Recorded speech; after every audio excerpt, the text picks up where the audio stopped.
Alors bonsoir mesdames, messieurs, nous sommes ravis de vous accueillir sur ce webinaire organisé par le Muséum d'Histoire naturelle de Bourges. Nous avons la chance d'avoir ce soir avec nous Claude Grison, qui est directrice de recherche au CNRS à Montpellier et directrice du laboratoire de chimie chimie bio-inspirée et innovation écologique. Alors elle est à l'origine du concept d'éco-catalyse et elle travaille depuis maintenant plusieurs années sur la question du développement durable débouchant sur l'élaboration d'une nouvelle filière verte qui s'appuie sur la réhabilitation écologique des sites pollués ou dégradés, la préservation des zones humides et une valorisation chimique et économique inédite des phytotechnologies développées.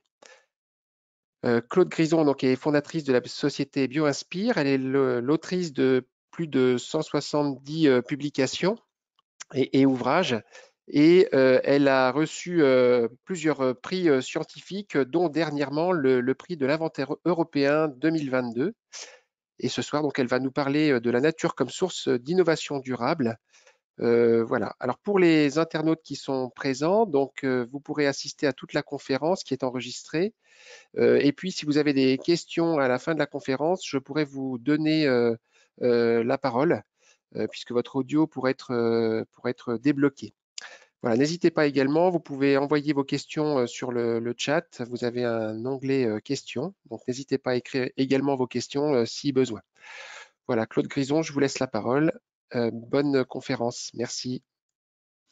Merci beaucoup pour cette introduction et bonsoir à tous. Donc, c'est avec plaisir que je vais partager mes réflexions et travaux personnels à propos de solutions fondées sur la nature comme source d'innovation dans le domaine du développement durable. Alors, la présentation que je vais vous faire touche les grands problèmes environnementaux dont on parle beaucoup en ce moment.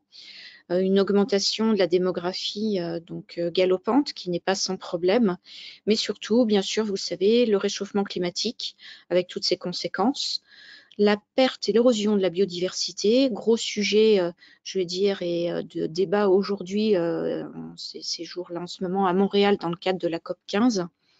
La mondialisation du vivant, qui est aussi une cause de la perte de cette biodiversité, avec comme conséquence immédiate la multiplication d'espèces invasives, qu'elles soient animales, comme ce moustique tigre, ou végétales, à propos de plantes aquatiques, dont on va beaucoup parler, et bien sûr les dommages environnementaux occasionnés par un grand nombre de nos activités, qu'elles soient industrielles, agricoles, voire domestiques.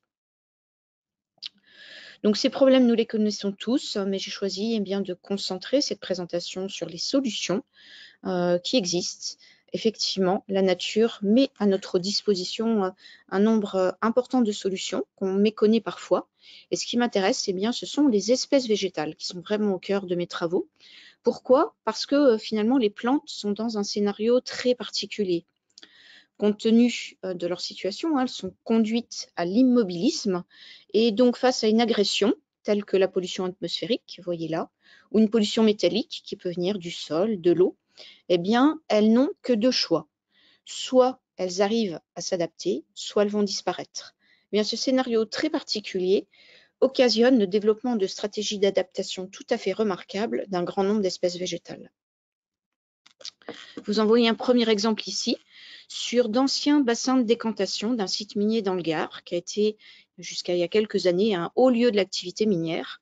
On extrayait le zinc, on le lavait sur ces espaces et on l'entreposait. Aujourd'hui, ces sols sont fortement contaminés, 500 à 800 fois plus de plomb, de cadmium, de zinc ou de fer que ce que tolèrent les normes européennes. Inutile de vous dire que cette situation est incompatible avec toute forme de vie, y compris végétale. Donc la biodiversité est très très pauvre et pourtant, il y a quelques années, on avait eu la chance de découvrir l'existence de quelques plantes, certes en mauvaise santé, qui survivaient difficilement, mais qui étaient là. Et on a pu identifier que ces plantes étaient tolérantes à la pollution, à ces concentrations hors normes en éléments métalliques. Et parmi elles, deux faisaient encore mieux. Elles hyperaccumulaient le zinc, c'est-à-dire que via leur système racinaire, elles extraient les métaux, comme par exemple le zinc, le transportent, puis vient stocker ce zinc à l'intérieur de compartiments, des vacuoles très souvent, à l'intérieur des cellules végétales, où le zinc va être mis bien à l'abri, comme pour mieux s'en protéger.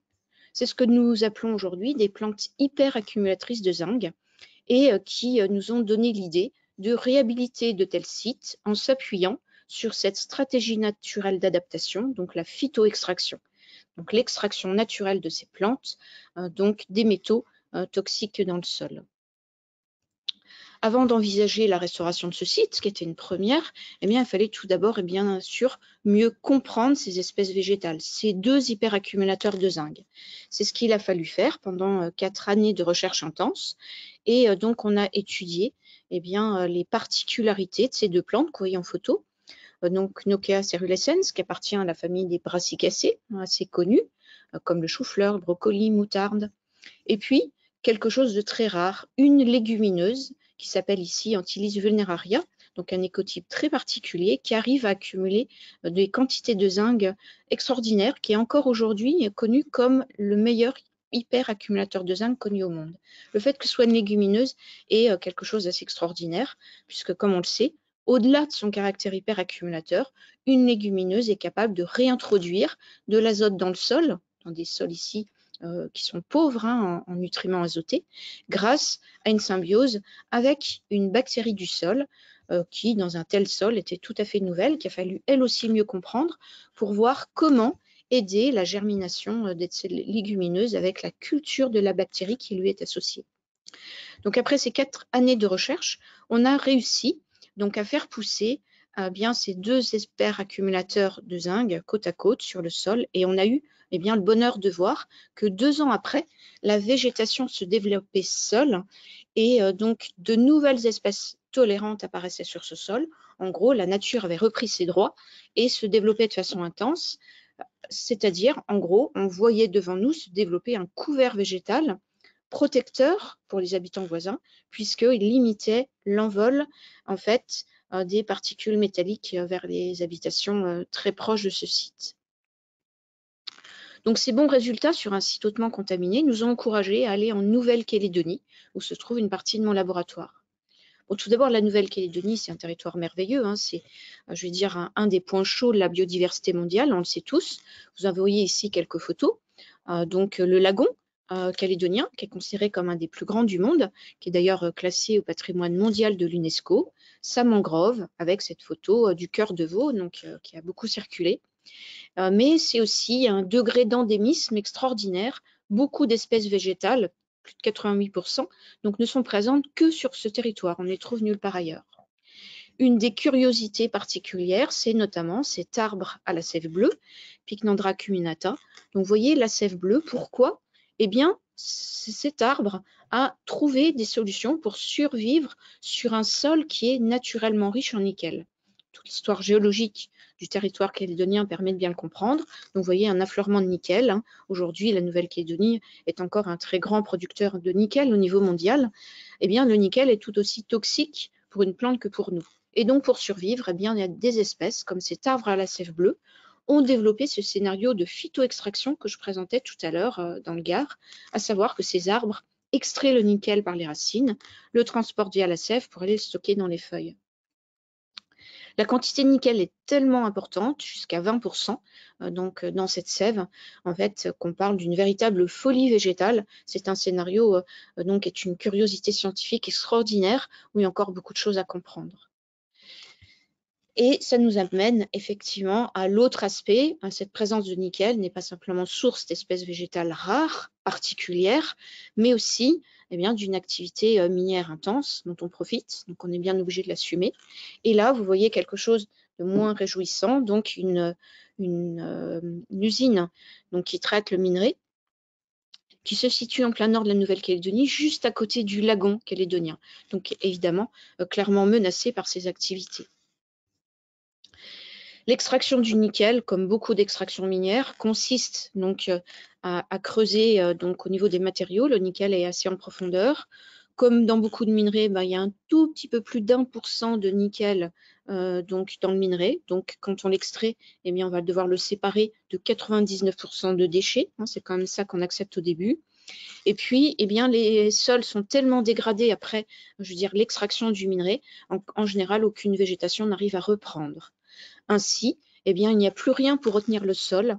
Et on voit là une photo d'un village qui était juste à côté d'un site minier qui, donc, il y a quelques années, eh bien, a souffert lors d'un orage tropical violent. C'est-à-dire que, puisqu'il y avait très peu de végétation, tout a été emporté lors de ces orages, donc y compris des habitations. Donc, on voit bien le drame de ces situations. Et en tous les cas, eh bien, à chaque fois, donc ces sols complètement érodés subissent un lessivage lors des cyclones ou orages tropicaux. Eh bien, les sédiments sont entraînés dans la rivière adjacente et le nickel se retrouve dans le lagon calédonien, ce qui constitue une menace supplémentaire pour le récif corallien qui est déjà fortement malmené par le réchauffement climatique. Donc la Nouvelle-Calédonie est un exemple assez démonstratif. Plus de 23 000 hectares de surface sont érodés et donc, il y a une perte de biodiversité considérable avec un fort impact sur l'environnement. Eh bien, nous avons décidé de transposer donc notre principe de restauration minière développé dans le Gard en Nouvelle-Calédonie, mais en s'appuyant ici sur les espèces végétales calédoniennes qui sont très nombreuses à s'être adaptées à des concentrations inhabituelles d'éléments métalliques dans le sol. Donc, on a appris à sélectionner les meilleurs hyperaccumulateurs, ceux qui sont les plus résistants à des sols très dégradés, voire pollués, qui sont un peu des espèces pionnières, grégaires, qu'on prépare en pépinière, puis qu'on vient installer sur les sites miniers en suivant des protocoles qu'on étudie sans arrêt pour progresser. Donc, ces opérations ont été développées sur l'ensemble du territoire avec la collaboration avec les opérateurs miniers français. Et puis, notre chercheur qui suit depuis une dizaine d'années la croissance de ces espèces végétales pour progresser sans arrêt sur ces opérations de restauration minière donc sur le sol calédonien. On oublie parfois la difficulté de ces programmes qui s'inscrivent vraiment dans un programme très bien cadré de restauration écologique. Eh bien, les difficultés ne manquent pas. Faire de la phytoextraction, c'est eh bien, aller restaurer des sites miniers qui sont très souvent en altitude, ce qui est un stress pour des plantes et qui en élimine un grand nombre. Le climat, on est en climat tropical, ça va être 6 mois en fait, de sécheresse, très très dur pour nos jeunes plants, avec une alternance bien, de 6 mois de zone humide, avec donc les orages violents que j'exposais tout à l'heure et qui peuvent emporter les jeunes plants. Mais le pire est quand même bien dans la composition du sol, qui est très riche en éléments toxiques, nickel, manganèse, fer, chrome, cobalt, et malheureusement très pauvre en nutriments utiles pour une plante.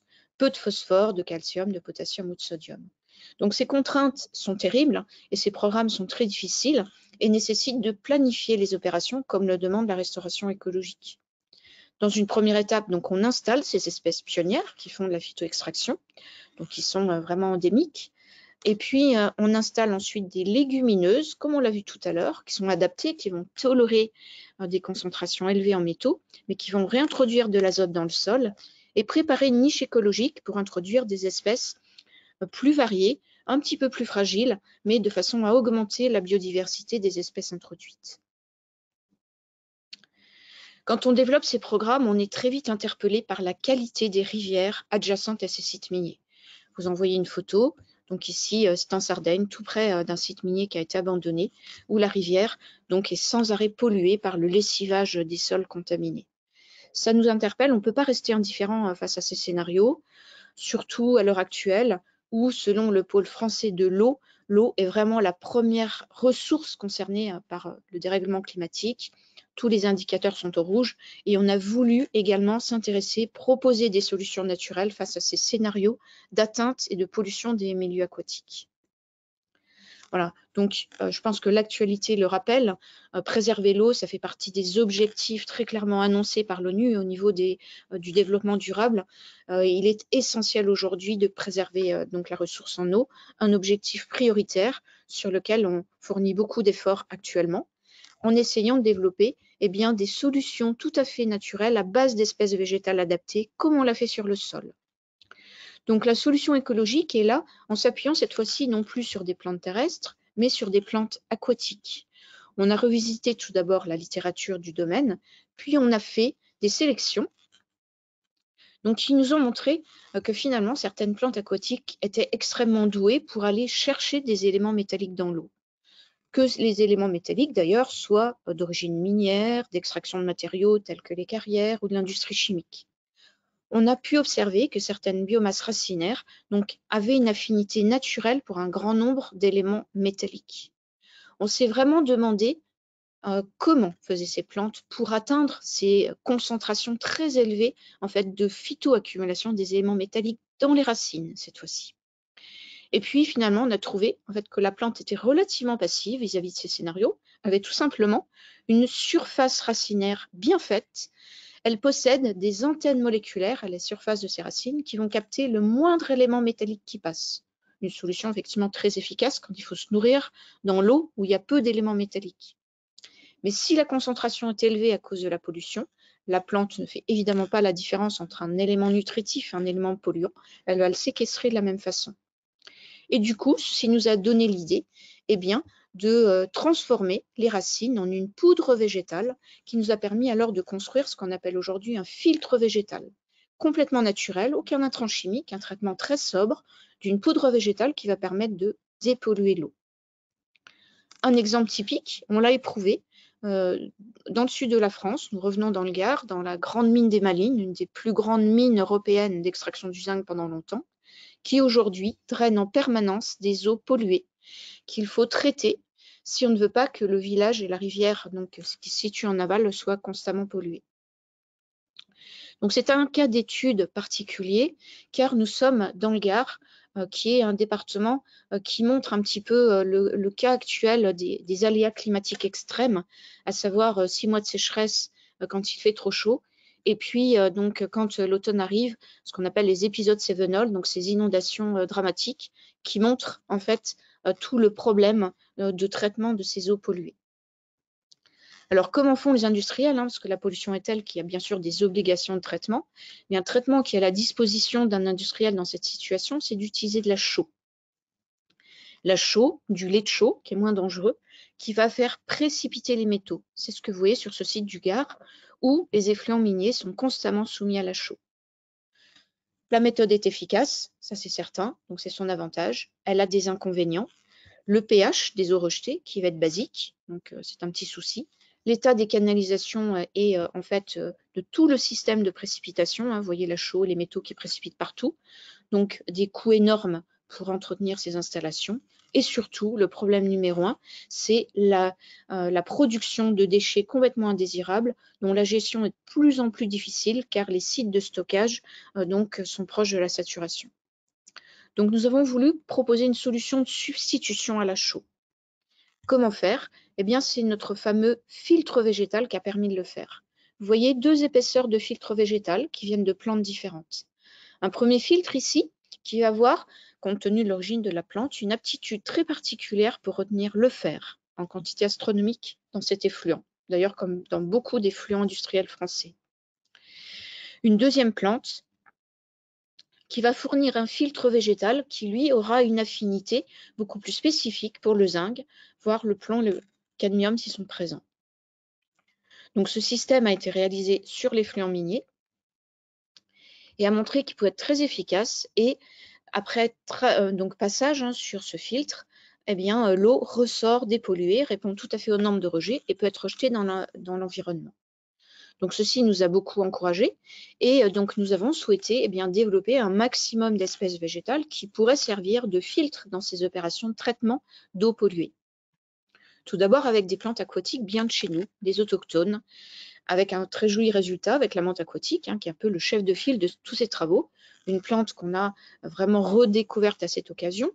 Tout d'abord ses inflorescences, qui arrivent assez tardivement dans la saison, à un moment où il n'y a plus trop d'espèces donc en floraison, donc c'est très intéressant pour les abeilles, d'autant plus que la qualité du nectar de ces inflorescences donc est extrêmement intéressante pour les abeilles, mais surtout on a découvert donc son système racinaire, ce tapis racinaire qui peut être très abondant, donc qui peut être transformé facilement en cette poudre végétale, en ce filtre végétal très efficace pour dépolluer.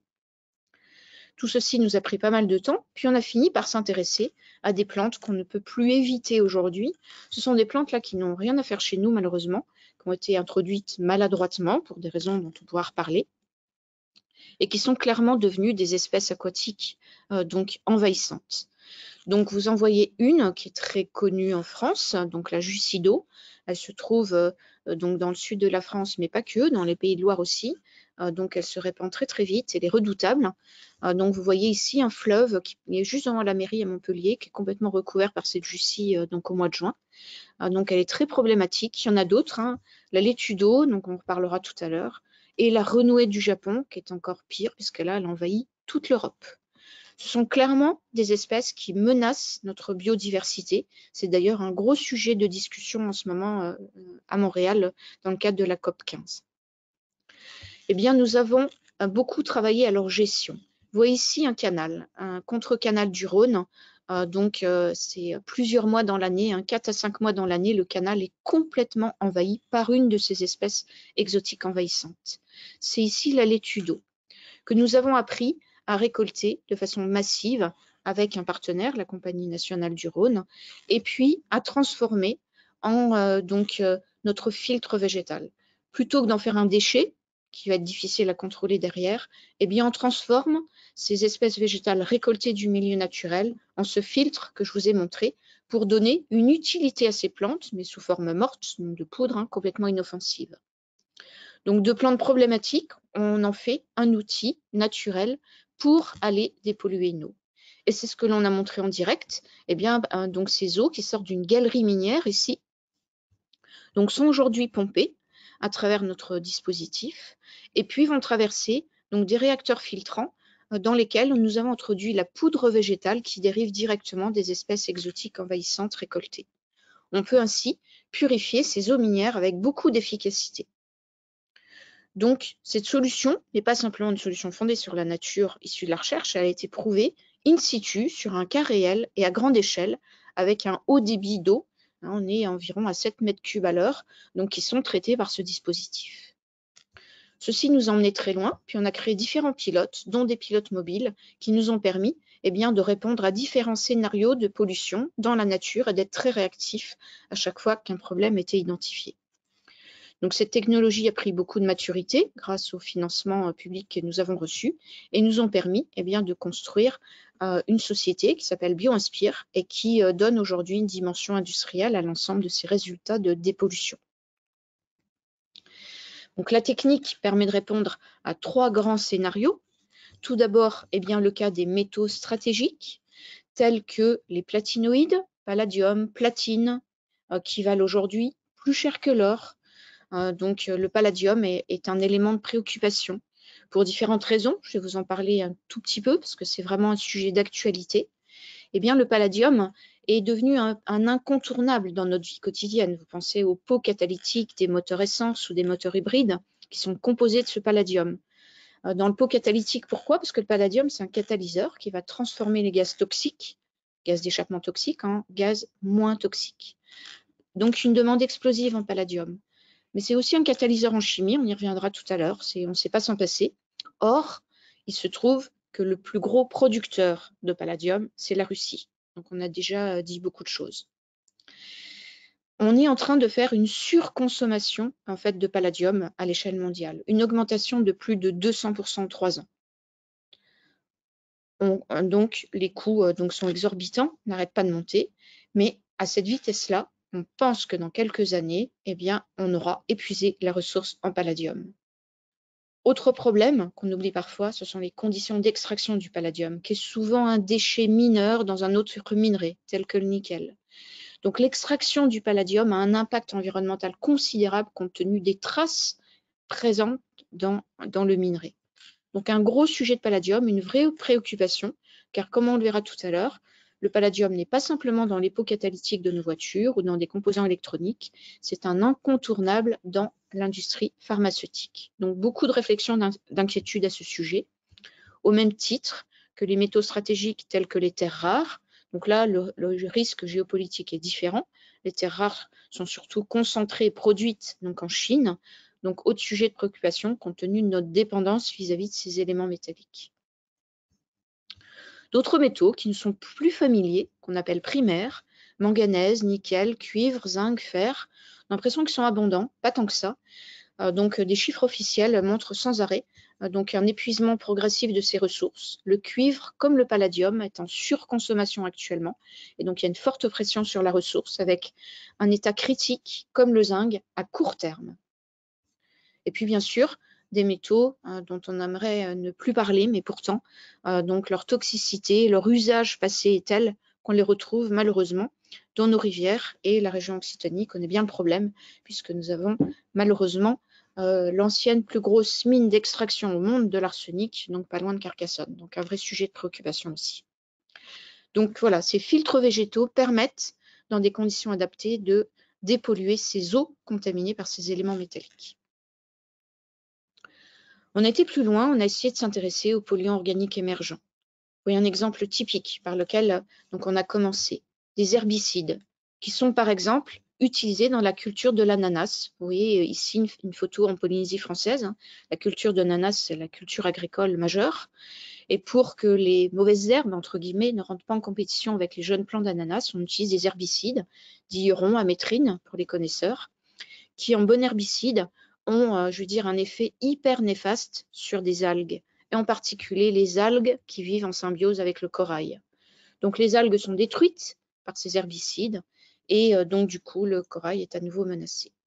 Donc là aussi, on a beaucoup travaillé sur le potentiel des filtres végétaux pour retenir ces polluants organiques, avec des résultats inattendus, inespérés, qui sont un petit peu présents ici.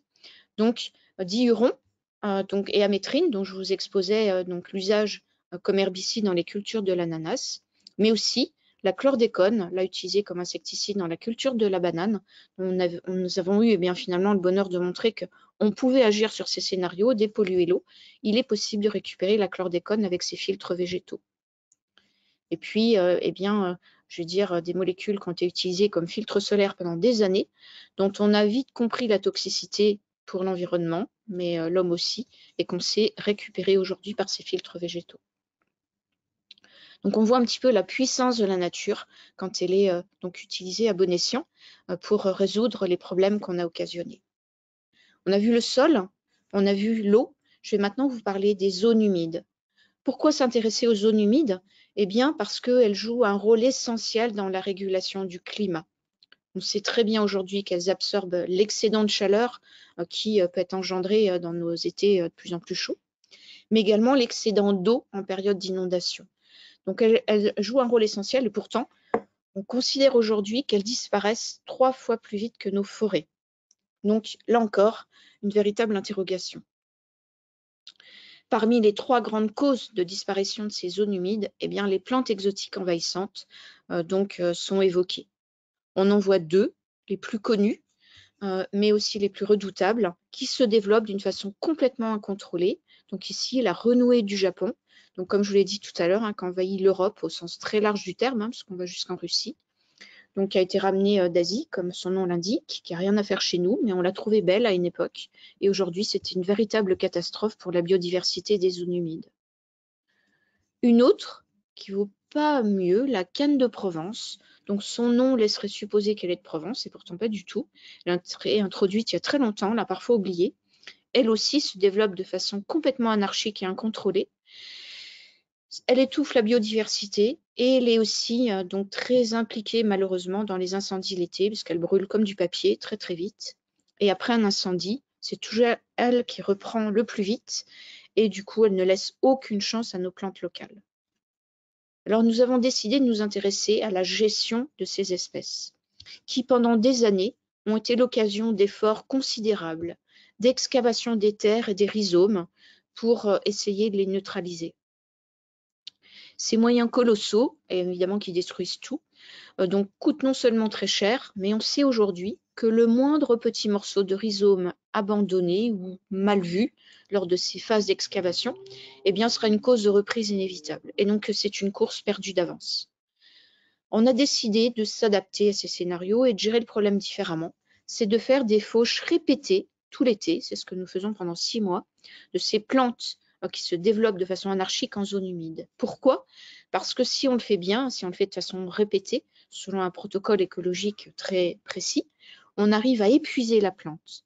Elle essaie sans arrêt de redémarrer, elle chercher des nutriments, des réserves dans ses racines. Au bout d'un moment, elle n'en a plus, elle n'arrive plus à reprendre. Donc ceci a est évidemment beaucoup moins lourd, moins destructeur, laisse une chance à d'autres plantes de se redévelopper, mais génère des quantités de parties aériennes considérables. Eh bien, en s'y intéressant, on a vu qu'on pouvait les valoriser, on pouvait leur donner un intérêt dans un autre domaine que vous allez voir tout à l'heure, donc la chimie verte, via donc, ce nouveau concept d'éco-catalyse. Donc toutes ces parties fauchées, là encore, ne sont pas des déchets, on va les valoriser derrière. Et c'est bien la deuxième partie de ma présentation, c'est tout ce qu'on va faire avec ces biomasses chargées en métaux, qu'elles viennent du sol, qu'on fait de la restauration minière, de l'eau et de ces filtres végétaux qui vont dépolluer l'eau, ou de ces zones humides qu'on fauche sans arrêt et qui génèrent des quantités de biomasse importantes. Voilà, dans chacun de ces scénarios, plantes terrestres hyperaccumulatrices, plantes aquatiques dépolluantes, ou parties fauchées des plantes de zones humides envahissantes, on arrive à les transformer en ces fameux éco-catalyseurs. Éco-catalyseurs, donc des catalyseurs d'origine écologique, d'origine 100% végétale, et qui ont à chaque fois une composition minérale inhabituelle, dont on a tiré profit pour que ces éco-catalyseurs viennent remplacer les catalyseurs conventionnels qui viennent de l'extraction minière. On a essayé de leur donner le même intérêt, pour si possible remplacer les catalyseurs qui viennent de l'extraction minière dans une chimie où on s'est mis des contraintes majeures, développer une chimie verte, c'est très cadré chez nous, voilà, il y a des principes très précis, mais qui va même plus loin que ça, qui repousse les limites de la chimie verte et qui veut s'appuyer sur les piliers du développement durable. C'est pourquoi on la qualifie de chimie durable. Alors, qu'est-ce que l'éco-catalyse ? Rassurez-vous, comme je pense que la chimie n'est pas le domaine que vous préférez, je vais simplement donner quelques petites informations rapides. Donc déjà, un traitement, une préparation d'éco-catalyseur n'a rien à voir avec un catalyseur qui vient d'extraction minière et d'une opération métallurgique. C'est très simple. Un premier traitement thermique sous air à température très modérée nous permet déjà de générer un premier éco-catalyseur, c'est-à-dire une poudre qui va être utile, active en chimie. Et puis des fois, si on veut moduler sa réactivité et faire une chimie différente, on va l'activer. Différentes méthodes d'activation sont possibles, mais c'est la plus sobre possible, avec si possible un activant qui va être naturel. C'est notre défi aujourd'hui. Les agents d'activation doivent être biosourcés issus de la nature. Donc, une étape, maximum 2. Donc, c'est direct. Il faut les connaître, ces éco-catalyseurs. Ils viennent de plantes, ils ne viennent pas d'un minerai. Ça change tout. Ils n'ont rien à voir avec les catalyseurs qui viennent de la mine. Donc, beaucoup d'efforts de recherche sont faits actuellement pour les comprendre en termes de composition, en termes de structure. Quelles sont les espèces que les plantes vont mettre à notre disposition. Donc, on a la chance en France d'avoir le synchrotron soleil qui nous permet d'avoir une compréhension fine de la structure de ces éco-catalyseurs. Et tout ce qu'on en comprend en termes de structure nous permet de faire des tas de calculs dans ce qu'on appelle la chimie théorique pour prédire l'activité de ces catalyseurs. En gros, prédire dans quelles réactions chimiques ils vont être utiles, intéressants, quelles réactions chimiques ils vont être capables d'accélérer, de rendre, exploitables. Alors bien sûr, on cite très vite des exemples industriels pour que tout ça ait du sens, mais exclusivement si cette cible industrielle relève du domaine de la chimie verte. Un domaine en émergence, mais qu'on souhaiterait qu'il avance encore plus vite. Pour donner un panorama, montrer un petit peu la complexité, on arrive aujourd'hui à préparer des éco-catalyseurs de type éco-zinc, nickel, manganèse, palladium et autres, mais la structure de l'éco-catalyseur est complètement dépendante des plantes. Ce n'est pas le chimiste qui va contrôler la structure, c'est la plante. Si elle est terrestre, elle va donner des structures qui seront toujours les mêmes, qu'on arrive à bien prédire à l'avance, mais qui sont un peu compliquées. Si elle est aquatique ou de zone humide, elle va donner d'autres structures. Donc c'est vraiment la plante qui gouverne la structure du catalyseur. Ce qui est intéressant, c'est que contrairement aux catalyseurs qui viennent de la mine et de la métallurgie, où la structure est très simple, mais nous, on a tout le temps une combinaison de l'élément extrait, par exemple une plante qui a accumulé du zinc sur un site minier, qui va être associée au potassium. Pourquoi? Parce qu'il y a du potassium qui est forcément indispensable dans la vie d'une plante. Les deux vont être étroitement associés. De même, des éléments physiologiques de la plante, calcium et magnésium, vont être associés. Donc, on a identifié aujourd'hui la structure de tous ces éco-catalyseurs pour montrer qu'ils avaient vraiment une empreinte végétale de la plante dont ils étaient issus. Mais ces structures sont tellement nouvelles qu'elles étaient complètement inconnues et il a fallu en montrer l'intérêt pour construire de nouvelles molécules. Je vais illustrer les résultats avec un exemple, l'exemple problématique que j'ai évoqué tout à l'heure, le palladium. Donc, je vais expliquer l'épuisement rapide et la dépendance vis-à-vis de la Russie en termes de ressources. Quand on est dans ce type de contexte, il n'y a pas, de temps à perdre, il faut apprendre à le recycler. Donc, nous avons voulu montrer que nos filtres végétaux, issus donc de nos plantes, donc aquatiques ou de zones humides, pouvaient permettre de recycler le palladium. Donc, le schéma qui est mis en œuvre aujourd'hui est le suivant. En sortie des réacteurs de chimie, on prend les effluents aqueux chargés en palladium, on les fait passer sur notre colonne remplie de poudre végétale qui va retenir le palladium. La poudre gorgée de palladium va devenir un éco-catalyseur à base de palladium qui va faire fonctionner une nouvelle réaction en chimie. On recueille l'effluent aqueux qui sort du réacteur, qu'on fait repasser sur une autre poudre végétale qui va se gorger de palladium. Et ça va redevenir un éco-palladium qui va réalimenter une nouvelle réaction en chimie. Ainsi, on travaille en économie circulaire en recyclant le palladium, ce qui permet, bien sûr, d'économiser la ressource et d'être moins dépendant du pays producteur, la Russie. Mais la belle histoire, c'est la structure de ce palladium qui vient de nos fameuses plantes capables d'aller le récupérer dans l'eau.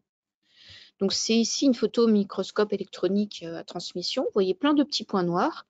Vous voyez des petites particules de palladium toutes petites, de 2 à 4 nanomètres, donc c'est tout petit, qui sont sur cette bande grise. Et ça, c'était une superbe histoire. C'est-à-dire que les nanoparticules de palladium sont très stabilisées sur cette bande grise qui est constituée de tous les éléments minéraux de la plante, sodium, magnésium, calcium, potassium. Et c'est très intéressant parce que ça va donner une forte réactivité au palladium où les nanoparticules ne vont pas du tout s'agréger, sont très stables et donc elles vont faciliter des réactions. Si vous n'êtes pas chimiste, vous vous souvenez peut-être du prix Nobel de 2010. Donc ces 3 grands chimistes, Eck, Negishi, Suzuki, ont complètement changé la chimie, ont réussi à montrer l'intérêt du palladium pour faire des réactions de chimie difficiles, créer des liaisons entre des atomes de carbone dans des conditions douces. C'est le début un petit peu de la chimie verte, c'est vraiment été une étape importante. Malheureusement aujourd'hui, on est face à, quelque chose de très complexe en termes de ressources au palladium. Donc, on a voulu vraiment retravailler les travaux de ces prix Nobel qui nous ont beaucoup apporté, mais avec nos éco-catalyseurs, nos éco-palladiums qui dérivent donc des racines, des plantes qui permettent de faire nos filtres végétaux. Et ça a été très intéressant parce qu'on a vu que la structure que je vous ai montrée juste avant de nos éco-palladiums permettait de catalyser les fameuses réactions de Eck et de Suzuki avec des quantités hyper faibles de palladium, 1000 à 10 000 fois moins que certains catalyseurs au palladium utilisé classiquement. Sans aucun intrant chimique, pas de ligand, pas d'additifs et les catalyseurs sont recyclables. Donc oui, ces éco-palladiums sont extrêmement pertinents à l'heure actuelle compte tenu du contexte géopolitique du palladium. Pour finir, un dernier exemple qu'on aime beaucoup au laboratoire, ce sont nos plantes minières en Nouvelle-Calédonie qui nous ont permis de restaurer les sites. Nos plantes phares, nos préférées, c'est celles qui résistent le mieux sur les sites miniers en première étape. Et après 3 ans de recherche, on a vraiment montré qu'elles généraient des sels qu'on ne connaissait quasiment pas et qui sont vraiment formés au sein même de la plante. Et c'est très intéressant parce que c'est vraiment la plante qui gouverne leur production et qui nous a permis de faire ce qu'on appelle aujourd'hui des éco-catalyseurs biomimétiques. Avec très peu de choses, un simple traitement thermique des plantes qui restaurent les sites miniers, on arrive à faire un mime de ce que fait la nature sous nos yeux en permanence, dans la photosynthèse. Vous savez, quand dans une plante, l'eau est oxydée en oxygène. C'est une étape importante de la photosynthèse. La nature, la plante, a choisi de réaliser cette réaction d'oxydation avec un oxyde mixte de manganèse et de calcium. Si la nature l'a choisi, c'est que c'est forcément une bonne idée et que c'est très, très performant. Quand on a vu que nos plantes qui accumulent le manganèse généraient ces mêmes oxydes mixtes, avec ces bâtonnets que vous voyez, on s'est dit, ça y est, on a trouvé un oxydant biomimétique de la photosynthèse. Bien, effectivement, ces oxydants biomimétiques dérivés des plantes qui accumulent le manganèse nous ont permis de transformer des ressources naturelles, alpha-pinène, limonène, en ces époxydes qui sont les briques élémentaires pour construire des plastiques biodégradables. Voilà, en gros, ce qu'il faut savoir aujourd'hui, c'est que ces éco-catalyseurs qui dérivent de ces solutions pour résoudre les problèmes environnementaux évoqués, eh bien, nous ont permis de revisiter un très grand nombre de réactions de chimie organique. On a revisité l'ensemble de la chimie organique et on voit la puissance de l'éco-catalyse et donc finalement, eh bien, de l'intérêt donc à travailler avec des plantes et à les utiliser pour restaurer des écosystèmes terrestres, aquatiques ou humides. Ils nourrissent une nouvelle chimie qui peut à elle seule eh bien, être la force motrice des efforts écologiques puisqu'elle va apporter une valorisation économique aux solutions écologiques. Aujourd'hui, 4 grands secteurs bénéficient de l'éco-catalyse.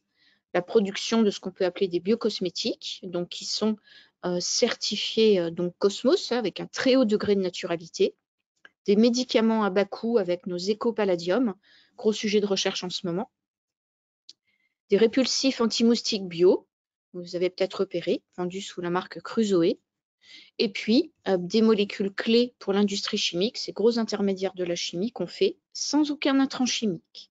On peut donc les présenter comme des substituts à la pétrochimie.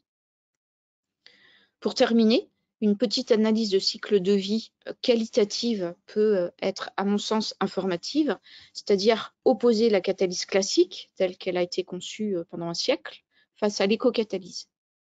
La catalyse classique, c'est tout d'abord aller extraire des minerais, avec un impact paysager majeur, une perte de la biodiversité colossale, la production de déchets miniers considérables dont on ne sait que faire, qui vont conduire à l'érosion des sols, qui vont être lessivés pour aller polluer les rivières et les systèmes aquatiques. C'est ça l'extraction minière et ses conséquences.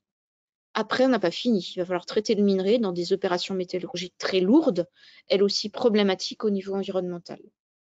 Donc, nous opposons à cette filière classique l'éco-catalyse, qui démarre par exemple sur la dépollution d'un effluent à l'aide de ces filtres végétaux qui sont issus des espèces exotiques envahissantes qu'on va donc récolter massivement. Premier avantage environnemental. Et le deuxième, c'est que ce filtre va nous servir à dépolluer l'eau. Il va générer un éco-catalyseur qui va être engagé dans les procédés que je vous ai un petit peu montrés, même si ça a été rapide, sobre, direct, aujourd'hui automatisé et bien sûr recyclable, qui donc ont donné naissance à la société BioInspire. Donc oui, les solutions fondées sur la nature permettent de proposer des solutions et de s'inscrire dans les objectifs du développement durable. Donc, je vais montrer quelques visages de tous ces jeunes chercheurs qui sont derrière les travaux que je vous ai présentés, avec une équipe complètement interdisciplinaire en écologie, en chimie analytique, au synchrotron, en chimie verte, en chimie théorique, en génie des procédés et aussi, j'oubliais au passage, en anthropologie. Voilà, donc je vous remercie beaucoup pour votre écoute et je suis bien sûr à votre disposition pour répondre à vos questions.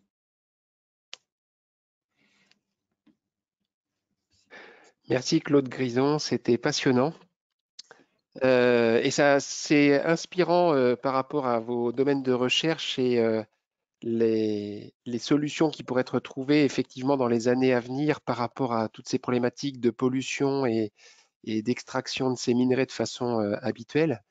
Moi, j'avais, alors je vais regarder s'il y a des questions. Pour l'instant, il n'y en a pas de la part des internautes. J'avais une question. Vous êtes parti par rapport à ces filtres végétaux plutôt sur des espèces envahissantes au départ. C'était un choix. Non, en Allez-y. fait, ça a été un hasard. En fait, c'est en travaillant sur la menthe aquatique. En fait, la menthe aquatique chez nous est menacée. Hein, elle est sur la liste rouge de l'IUCN. Elle est menacée par deux choses. Elle est menacée par le réchauffement climatique, par les zones humides qui s'assèchent. Mais on a vu, je veux dire, l'observant, qu'elle était menacée par les espèces exotiques envahissantes. Du coup, on a été très vite sensibilisés à ce problème de ces plantes exotiques envahissantes, qui est vraiment un problème majeur dont on ne parle peut-être pas encore assez. Et progressivement, on a voulu les comparer leur physiologie, leur capacité d'adaptation, de résistance à ces périodes de sécheresse. Et de fil en aiguille, eh bien, on a de mieux en mieux compris la dynamique de ces espèces envahissantes, jusqu'à se dire il faut faire quelque chose. On ne peut pas, voir ce qui se passe sans essayer d'être acteur sur cette situation. On s'est rendu compte qu'elles avaient un potentiel important pour dépolluer l'eau. Ça n'a pas été prémédité, hein, ça a été, je dirais, à force de les voir et de s'y intéresser qu'on a fini par comprendre leur intérêt. Alors à Bourges, je ne sais pas si vous connaissez un petit peu la ville et l'environnement berruyer, mais on a au pied de la cathédrale 180 hectares de marais, donc qui Oui, sont sous forme de maraîchage.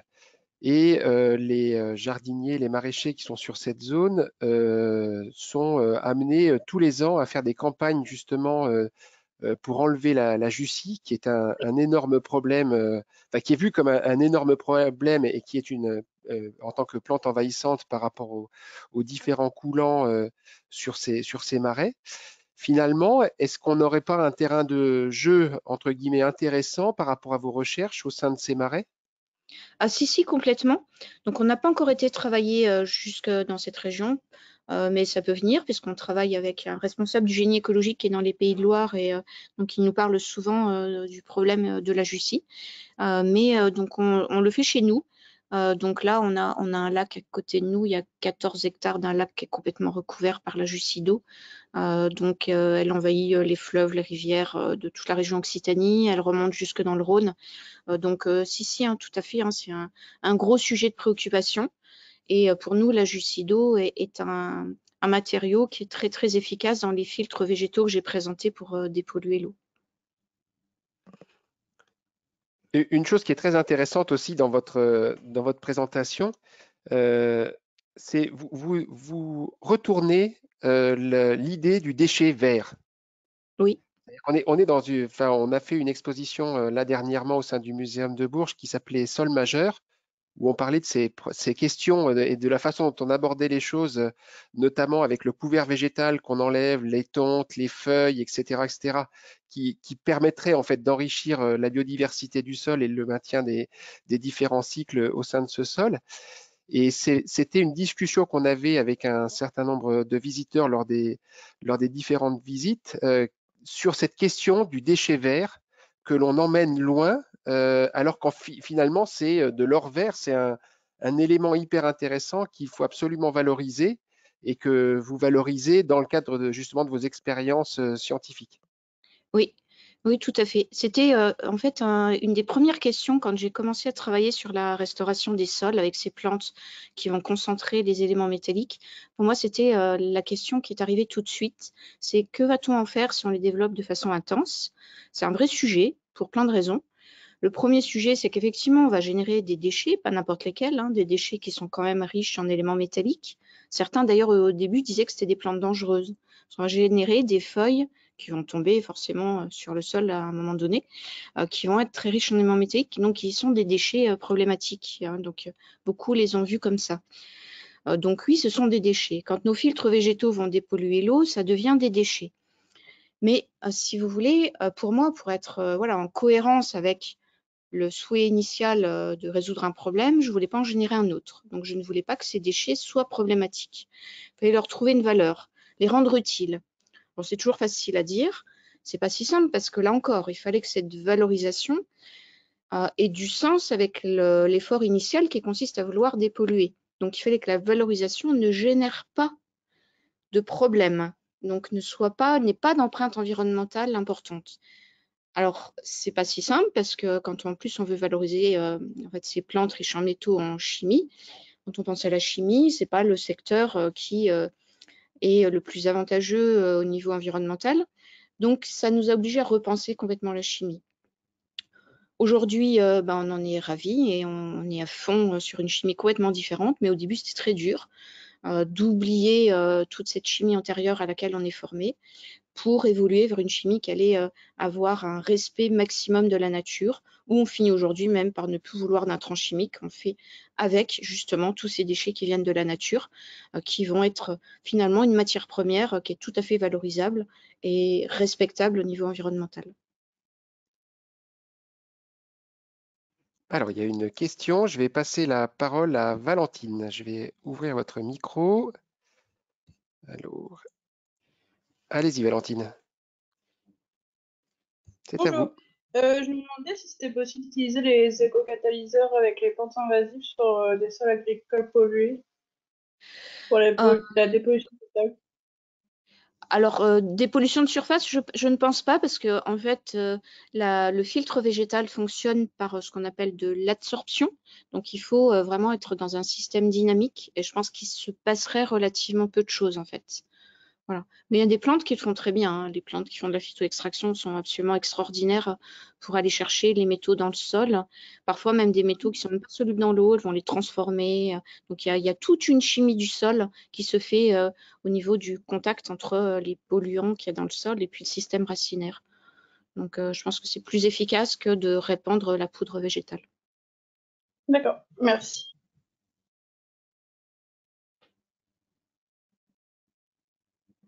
Merci Valentine pour la question. Euh, Par rapport à...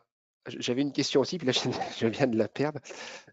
Par rapport à la question du sol, justement, est-ce que vous faites du lien entre ces plantes, la capacité qu'elles ont à stocker, à dépolluer, à extraire, et les micro-organismes qui sont présents dans le sol? Parce qu'il y a une association sans doute plus importante que ce qu'on avait imaginé entre ces micro-organismes du sol et les végétaux. Oui, tout à fait. Oui, c'est une question importante, hein, vous avez tout à fait raison. Alors, il y a 3 cas.